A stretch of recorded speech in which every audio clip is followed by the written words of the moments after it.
Audio. L'Allemagne renforce les mesures de sécurité après l'attentat raciste de Hanau. Sous le choc de l'attentat raciste de Hanau et pressé de toutes parts de réagir, le gouvernement allemand a annoncé vendredi un renforcement de la surveillance policière, notamment autour des mosquées, face à une menace d'extrême droite très élevée.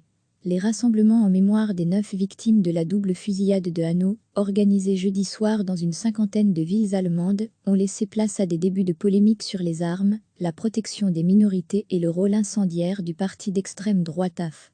Le pays a été confronté à 3 attentats racistes et antisémites en 9 mois, de l'assassinat d'un élu pro-migrant à la tuerie de Hanau, en passant par l'attaque visant la synagogue de Halle en plein Yom Kippour. Dans ce contexte, marqué aussi par le démantèlement de groupes prêts à passer à l'acte, on ne peut plus parler d'actes individuels, mais d'un problème politique. Il est temps de le réaliser, résume vendredi le quotidien berlinois Tagesspiegel.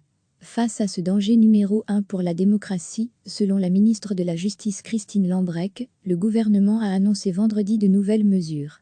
Les lieux sensibles, en particulier les abords des mosquées, les aéroports, ainsi que les frontières vont faire l'objet d'une surveillance renforcée, a annoncé le ministre de l'Intérieur Horst Seehofer.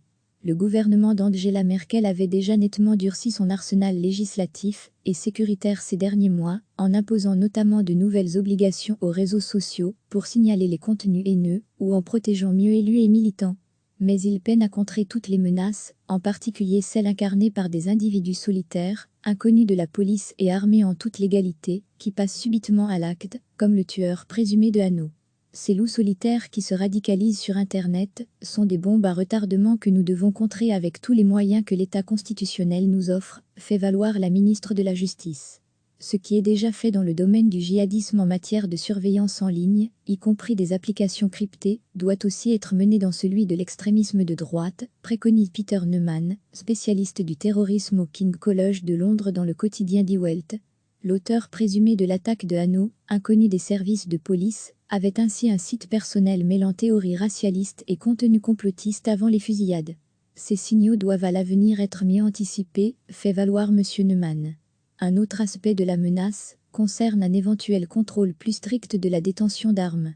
Quelques 5,4 millions d'armes sont en circulation dans le pays, selon le quotidien Bild.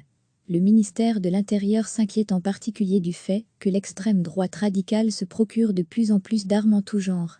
La police a ainsi saisi 1,091 armes au total en 2018, contre 676 l'année précédente, dans le cadre d'enquêtes portant sur des délits et crimes attribués à des extrémistes de droite. Des membres de la droite conservatrice CDU ont ainsi plaidé pour un renforcement de la législation sur les armes, une gageure dans un pays friand de chasse ou de tir sportif, une discipline que pratiquait le tueur présumé de Hanau. Les armes automatiques ne peuvent plus être conservées au domicile de particuliers, y compris les tireurs sportifs, a estimé dans un éditorial le Frankfurter Allgemeine Zeitung. Enfin, le drame de Hanau revêt une dimension politique, dans un pays marqué par l'irruption depuis 2013 du parti d'extrême droite Alternative pour l'Allemagne, AF, représenté depuis 2 ans au Parlement. Cette formation, ouvertement xénophobe et dont des dirigeants critiquent à voix haute la repentance allemande au sujet du nazisme, devrait être placée sous la surveillance des services de renseignement, réclame Lars Klingbeil, secrétaire général du Parti social-démocrate SPD. Quelqu'un a tiré à Hanau, mais beaucoup lui ont fourni des munitions, et l'AF en fait certainement partie, a-t-il dénoncé sur la chaîne Publicar.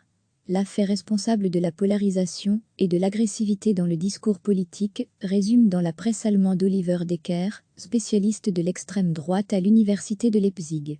Recevez chaque matin l'essentiel de l'actualité.